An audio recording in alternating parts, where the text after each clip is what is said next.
Сайн байцгаана уу? Өнөөдөр та бүхэндээ өөрийнхөө оройны арьс арчилгааныхаа талаар хуваалцах гэж байна. За, эхлээд тосон цэвэрлэгчээр би цэвэрлэдэг. Эсвэл нөгөө усан цэвэрлэгчээр цэвэрлж болно.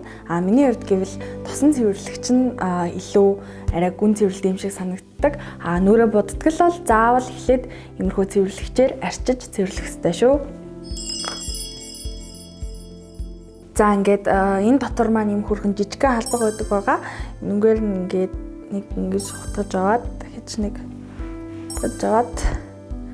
жоохныг ягаад нэг жоохныг ягаад за тэгээ энийг сайхан цараагаад бас эрүүнийхээ хэсгээр сайтар цэвэрлж өгөх хэрэгтэй. Тэгэхгүй бол эрүү маань одоо дутуу цэвэрлэгцнээрээ батг маш их гарна. Амар харагдана би. За ингээд тосоороо цэвэрлсэний дараа энийгээ угааж өгнө. Яг саяны тосоо угаачаад ирлээ. За дараагаар нь гэвэл ийм одоо савнгаа хөөсрүүлэх зорилттой ийм сэтгээрээ савнгаа дээр нь тусааж агаад сайхан хөөсрүүлээд хөөсөр нүрээ угаана. За өмнөх тосон цэвэрлэгч маань будгийг маань л арилгаж өгсөн.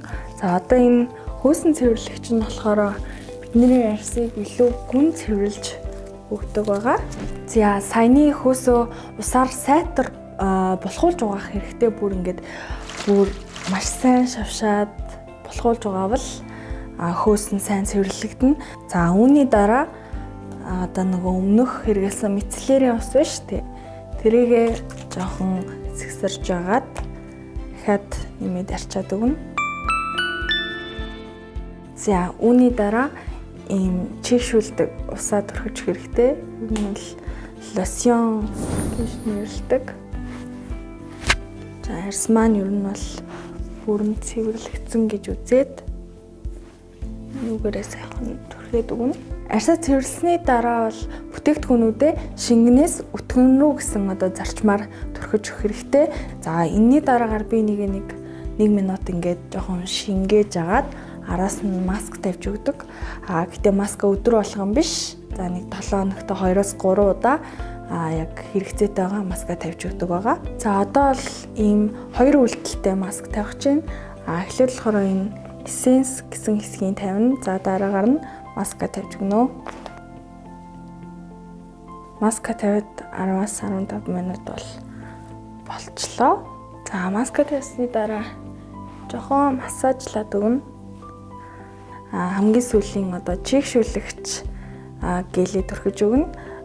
Ер нь бол хүмүүс чийгшүүлэгч тос түрхдэг. Миний хувьд бол гел буюу нөгөө жэлэн бүтцтэй тос түрхвэл арай тийм гүн чийгшил авт юм шиг санагддаг.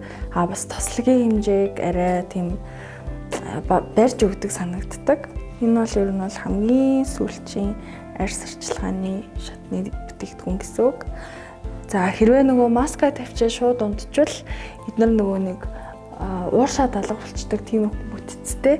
За хамгийн сүүлд нь чийгшүүлэгч тос түрхэж өгснөөрөө одоо өмнө түрхсэн бүтээгдэхүүнүүдийг маань сайхан шингээгээд үр дүнтэй болгож өгч байгаа гэсэн үг. Уруулаач гэсэн бас давхар арчлах хэрэгтэй. Энэ болохоор нөгөө нэг чийгшүүлдэг, хагардаг, уруулан тохиромжтой.